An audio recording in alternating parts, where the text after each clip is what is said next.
bumagsak sa kamay ng mga otoridad ang isang lalaking nakatalang top 9 most wanted person sa reyon dahil sa kasong qualified rape sa sinagawang operasyon ng pulisya sa bayan ng San Manuel, Isabela.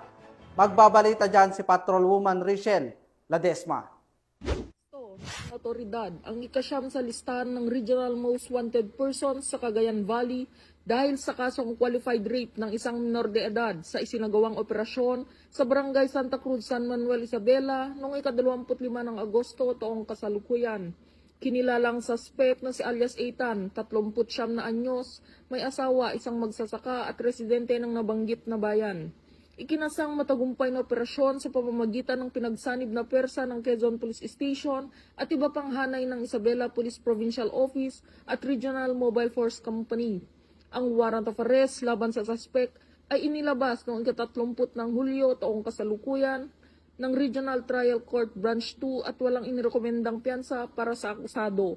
Ayon kay Police Brigadier General Roy B. Pareña, Regional Director ng Police Regional Office 2, ang pagkaaresto sa suspect ay patunay ng walang humpay nating kampanya para sa hustisya ng mga biktima ng karumal-dumal na krimen.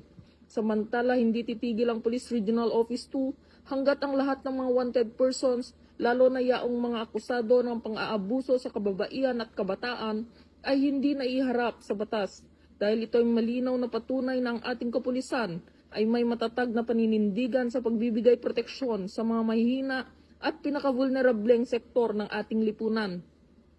Mula dito sa Lambak ng Cagayan, ako ang inyong PNN correspondent, Patrolwoman Rich Ledesma, alagad ng batas, tagataguyod ng Balitang Pulis.